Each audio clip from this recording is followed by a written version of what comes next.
Halo Tribuners semuanya, kembali lagi bersama saya Ruth Naftalusyani dalam Buah Bibir, di mana konten Buah Bibir menyajikan bincang-bincang langsung dengan sosok wanita inspiratif Indonesia. Di episode kali ini kita sudah kedatangan Ibu Heviarita Gunaryanti Rahayu atau yang akrab disapa dengan Ibu Ita. Halo Ibu, bagaimana kabarnya Ibu? Alhamdulillah baik, sehat Mbak. ya Bu ya. Sehat juga ya Mbak Ruth. Sehat alhamdulillah Ibu. Masa pandemi harus tetap fit, harus tetap sehat ya Bu ya. Dan bahagia. Iya, itu yang penting Ibu. Iya. Oke, nanti kita akan ngobrol-ngobrol santai Ibu Iya. terkait banyak hal nanti ya, kita bincang-bincang ya Bu ya. Ya, Mbak. Oke, Ibu, ini kan sekarang lagi masa pandemi ya Ibu ya. Apakah di masa pandemi ini ada kesibukan tambahan Ibu Bu yang membedakan antara masa pandemi dengan sebelum masa pandemi?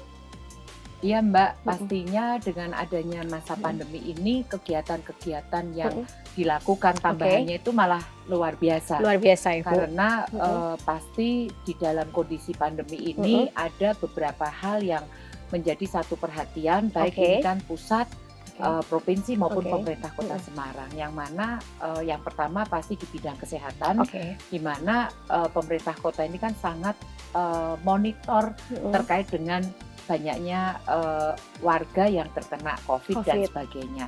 Dan yang kedua jaring pengaman sosial, karena dengan adanya dampak pandemi ini pasti dampak ekonomi ikut serta. Seperti diketahui bahwa sekarang ini kan tidak hanya satu kegiatan yang terdampak, tetapi juga banyak hal-hal yang terdampak utamanya pasti di bidang perekonomian. Nah, ini yang tentunya bagaimana dari Bapak Wali Kota memberikan arahan instruksi kepada kami pemenuhan terhadap masyarakat yang terkena dampak itu. Jadi kegiatannya malah lebih banyak di masa pandemi ini ya Bu ya? Lebih banyak. Kalau di masa pandemi ini kan sebelum masa pandemi pun Ibu juga kegiatannya sudah banyak ya Bu. Di masa pandemi ini tambah banyak ya Bu. Gimana caranya Ibu bagi waktu nih untuk antara pekerjaan dengan keluarga Ibu? Ya, kalau untuk kegiatan-kegiatan yang dulu pada mungkin tahun-tahun yang lalu ini kan pasti banyak kegiatan-kegiatan yang seremoni. Nah, sekarang ini yang seremoni ini yang hilang, tetapi tergantikan dengan kegiatan-kegiatan seperti bagi sembako, kemudian juga melihat bagaimana masyarakat ini yang terdampak, utama juga masalah pendidikan. Sekarang ini kan banyak anak-anak yang mungkin bosen terhadap kegiatan-kegiatan yang di rumah, sehingga pastinya kita juga harus memperhatikan pendidikan seperti itu. Ya, kalau membagi waktu sih sebenarnya ini dari dulu memang udah sibuk ya Mbak ya, tapi memang ada hal-hal yang mungkin kita harus tetap jaga, baik kondisi badan, kemudian juga keluarga dan sebagainya. Tapi kalau masalah membagi waktu sih tergantung dari kegiatan-kegiatan yang ada, dan biasanya kalau sekarang ini COVID ini lebih banyak kegiatan ini kan di pagi hari, siang hari, tapi kalau malam seperti ini sudah berkurang sekali. Waktunya kalau malam buat keluarga ya Bu ya, kumpul buat keluarga. Sama ini Mbak, buat urusan-urusan hobi baru ini urban farming ya Bu ya. Menarik ini Bu urban farmingnya ya Bu ya. Ya, alhamdulillah Mbak bisa jadi satu inspirasi dan menjadi satu kegiatan yang positif ya Mbak ya, karena bisa ngirit biaya Mbak. Betul ya. Kalau kita mau butuh nyayur, apa bisa, ambil ya Bu ya, bisa ambil. Butuh cabai ya. Mau ngolah ada pandan, mau nyambel, mau ini udah ada tomat dan sebagainya. Inspiratif sekali Bu untuk wanita-wanita yang lainnya. Nah ini kan di tengah kesibukan Ibu sendiri ada bisa bagi waktu nggak Bu untuk me time gitu Bu? Pastinya ada Mbak, karena sekarang ini kan kegiatan-kegiatan yang rutin, seremoni ini kan berkurang. Bagi-bagi sembako, kemudian monitoring pandemi dan sebagainya, ini kan bisa waktu-waktu ini kan bisa terjaga. Tapi memang kondisi untuk hari Sabtu Minggu ini kan agak berkurang pada kegiatan di pemerintahan. Karena kalau dulu kan pasti ada jalan sehat, ada mungkin kegiatan ulang tahun dari satu institusi dan sebagainya. Kemudian mungkin ada kegiatan ritual-ritual dari daerah-daerah tertentu. Tapi sekarang ini Sabtu Minggu banyak yang luang ini dimanfaatkan ini Mbak jadi hobi yang sekarang jadi me time Mbak. Me time, oke. Ya. Berarti me time-nya Bu Ita di tengah pandemi sekarang ini ya Bu ya, urban farming ini fokus ini ya Bu Mbak, ya. karena kalau mau me time gimana? Kita mau pergi, mohon maaf ya, mau ke salon takut gitu kan, mau ngurusin kecantikan Mbak perempuan juga masih takut gitu. Tapi sebenarnya itu juga kebutuhan me time, cuman juga, dengan batasan-batasan ini ya mau nggak mau kita harus bagaimana membuat jiwa kita, kemudian kesehatan kita juga harus terjaga ya. Caranya bagaimana? Ini yang membuat kita kan dengan kondisi pandemi ini kita harus bahagia, kita harus sehat ya. Sekarang me time-nya ini berubah menjadi orang yang kerasan di rumah. Oke, memanfaatkan lahan-lahan yang ada juga ya Bu ya. Kan manfaatnya juga nanti kembali lagi ke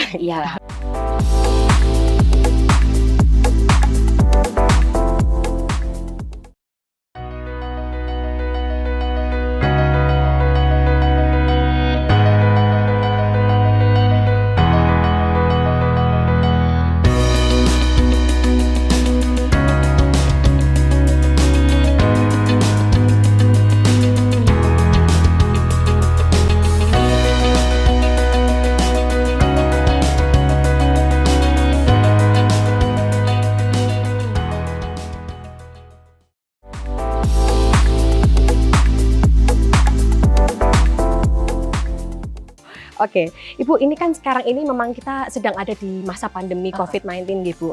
Nah, kalau Ibu sendiri melihat bagaimana peran wanita Indonesia untuk dapat berperan untuk kembali memenangkan pertempuran, dalam artian pertempuran ini adalah melawan pandemi COVID-19 ini sendiri. Mungkin peran wanita Indonesia saat ini tuh yang bisa dilakukan seperti apa sih Ibu? Ya, pasti di satu pihak kita terkendala atau kita mungkin banyak wanita-wanita yang mengalami masa pandemi ini. Contoh mungkin di dalam segi perekonomian kita juga akan agak turun, terpuruk dan sebagainya. Tetapi di satu pihak kita sebagai perempuan ini kan pasti harus mempunyai bagaimana solusi untuk kita tetap bisa bertahan, bisa fight, bisa menjaga bagaimana kelangsungan hidup kita. Memang kalau perempuan ini kan di mana-mana pasti mempunyai sesuatu hal yang pasti di satu pepet-pepet ini ada sesuatu yang bisa menjadi satu solusi atau jalan keluar lah. Sekarang ini saatnya bagaimana kita Mbak Ruth memenuhi satu kebutuhan dari satu keluarga, kemudian bagaimana juga anak-anak ini juga tidak merasa bosan karena hampir sekitar 6 bulan kan anak-anak yang kalau punya putra-putri yang masih sekolah, masih kuliah ini kan harus belajar di rumah. Di satu pihak pasti anak-anak ini akan bosan lah. Sekarang ini saatnya satu perempuan ini bisa berkarya, bisa menghasilkan sesuatu yang menjadi satu spirit, jadi satu ide yang semua ini bisa Mbak. Kalau mungkin sekarang saatnya kalau kan banyak namanya WFH, kemudian banyak kita harus banyak di rumah ya. Salah satu adalah membuat semacam urban farming, kemudian mungkin juga kegiatan-kegiatan yang lain yang positif. Karena kadang-kadang kita ini kan tidak bisa menyamakan satu dengan lain. Bisa saja kalau saya mungkin karena saya background saya dulu orang pertanian, saya juga bisa melakukan kegiatan seperti ini. Tapi bisa juga ibu-ibu yang lain mempunyai kesibukan atau mempunyai satu keahlian menjahit dan sebagainya, atau mungkin membuat karya-karya seperti UMKM, membuat gorengan, membuat keripik dan sebagainya. Ini yang menjadi bagaimana sekarang ini seorang perempuan, seorang wanita ini bisa survive. Dan saya melihat bahwa di Kota Semarang ini sudah banyak ibu-ibu yang ada yang punya urban farming, kemudian juga ada yang mengolah bahan-bahan dari bahan-bahan perca atau batik ini jadi masker atau jamu. Sekarang yang booming ini masker sama jamu, Mbak. Betul, di masa pandemi ini juga ya, Bu, pandemi juga. Jadi ini ada satu keahlian yang di lain pihak mungkin orang lain tidak punya, tapi perempuan ini bisa. Karena namanya membuat masker ini kan juga butuh ketelatenan dan sebagainya. Ini yang menjadi bagaimana kita tetap survive, dan alhamdulillah saat sekarang ini banyak perempuan yang sudah mempunyai satu kemampuan, satu keahlian untuk menciptakan hasil atau output yang luar Luar biasa. biasa. Berarti intinya selagi wanita itu punya keterampilan, mau tadi kalau seperti Ibu kan punya keterampilan di pertanian ya Bu ya. Betul. Mungkin ada juga yang bisa menjahit, masak dan sebagainya, itu tetap diolah ya Bu ya, untuk bisa dikembangkan lagi. Nah ini masih terkait dengan wanita Indonesia juga Ibu. Kan ini mau mendekati bulan Agustus ini perayaan Hari Ulang Tahun Indonesia ya Bu. Mungkin harapan Ibu untuk wanita-wanita Indonesia sebagai penerus bangsa ke depan seperti apa Ibu? Ya, kembali lagi tadi sudah saya sampaikan bahwa perempuan ini adalah, apalagi perempuan Indonesia, kita sudah terbiasa terhadap survive. Kita terbiasa bagaimana mempunyai mitigasi ya, mempunyai bagaimana pencegahan terhadap kalau kita terjadi sesuatu kejadian. Mungkin katakanlah banyak ibu-ibu yang terkena PHK, kemudian ibu-ibu yang mungkin ekonominya sedang terpuruk, tapi insya Allah dengan semangat 45 bagaimana kalau zaman dulu pahlawan ini berperang. Pahlawan tidak hanya laki-laki saja tapi perempuan juga. Sekarang saatnya ya kita berperang melawan pandemi. Bagaimana kita bisa survive, bagaimana kita bisa menjaga kelangsungan kita hidup, menjaga survive untuk tetap sehari-hari bisa terjaga, bisa tidak terjadi sesuatu hal yang mungkin menjadikan masalah menjadi besar gitu. Dan juga kita bagaimana juga menanamkan semangat kepada anak-anak kita. Pasti banyak juga yang terpuruk Mbak. Kita aja juga mungkin suatu saat juga ada rasa jenuh, ada rasa kok ya ora hilang-hilang selesai gitu ya Bu ya. Gitu. Covid-nya kok nggak kecekel-cekel, nggak ketangkep gitu. Tetapi dengan semangat yang ada, dan saya yakin untuk wanita-wanita atau perempuan di Kota Semarang khususnya, Indonesia umumnya tetap bisa survive. Dan insya Allah moga-moga pandemi ini juga bisa turun, dan Kota Semarang pun kan ini sudah bertahap sudah mulai turun. Yang dulu kasus ini juga sampai ratusan orang, alhamdulillah saat ini sudah di bawah 50, dan moga-moga dengan waktu yang tidak lama juga pandemi ini juga bisa selesai. Kota Semarang sudah bukan jadi zona merah lagi, tapi bertahap menjadi zona hijau. Betul sekali Bu.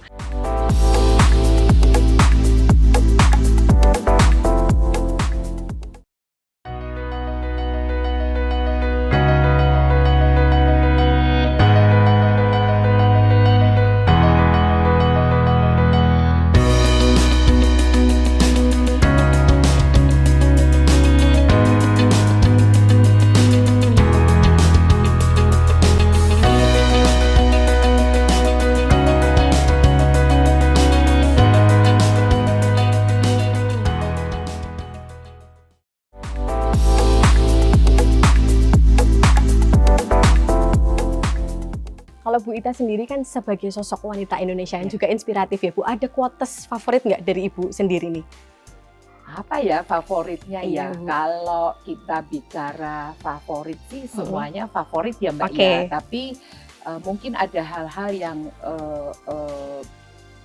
menjadikan kita ini menjadi favorit juga sebaliknya untuk orang lain gitu Mbak. Jangan menjadi kita ini satu harapan yang bisa menjadikan kita juga menjadi satu yang favorit juga gitu. Oke, siap Ibu. Mungkin nanti bisa menginspirasi wanita-wanita Indonesia yang lainnya ya Bu ya. Oke, nah mungkin kalau tadi Ibu bilang kan ada perempuan-perempuan yang juga mulai menggerakkan UMKM ya Bu. Mungkin seperti jamu tadi, kemudian ada juga masker gitu ya Bu.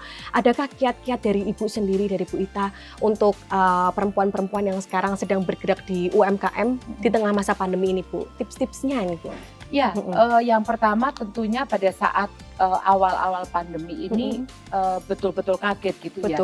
Dengan begitu ada pandemi, aduh ini kita harus melakukan apa ya gitu. Kemudian pastinya para UMKM akan terpuruk karena semua pintu ini kan tertutup semuanya. Tapi dengan kita mengeksplorasi kemudian kebutuhan-kebutuhan apa sih sebenarnya yang dibutuhkan saat pandemi ini, ternyata banyak kok. Ada yang pertama pastinya jamu, karena jamu ini kan ada salah satu yang menjaga imunitas, menjaga kita tetap sehat sehingga kita akan terjaga dari serangan virus itu pasti. Dan sebenarnya juga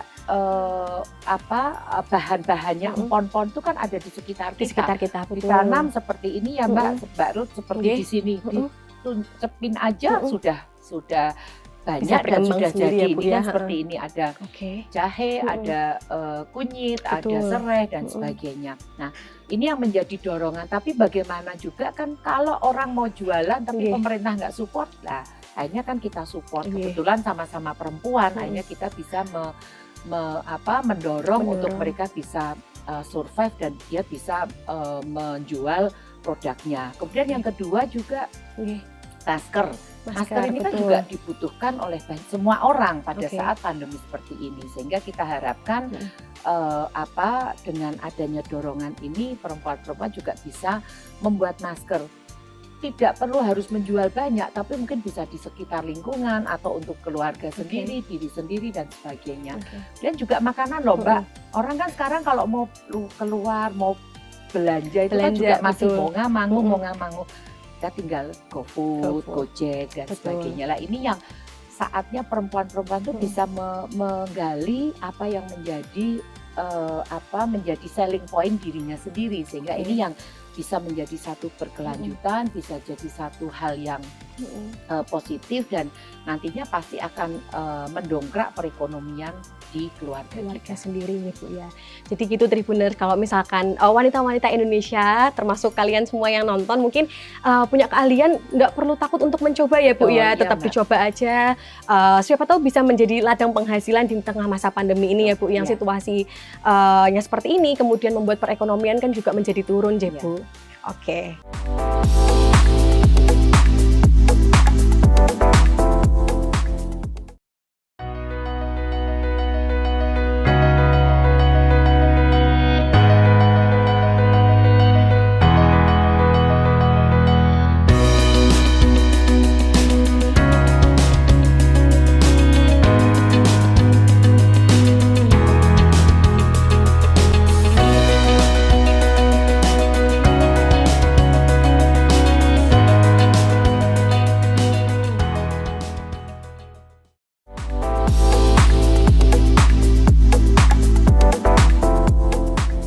Baik, terima kasih Ibu Ita sudah Sama-sama, berkenan Mbak. untuk diwawancara, ngobrol-ngobrol di Buah Bibir. Nanti kapan-kapan kita boleh ya Bu rawuh lagi nggih. Monggo. Oke, sehat selalu Ibu Matur Ita. nuwun, Mbak Nggih, Ruth, sehat terima kasih. semuanya, salam Nggih. sehat semuanya. Oke, jangan lupa like, komen, dan juga subscribe. Dan saksikan terus video Buah Bibir selanjutnya.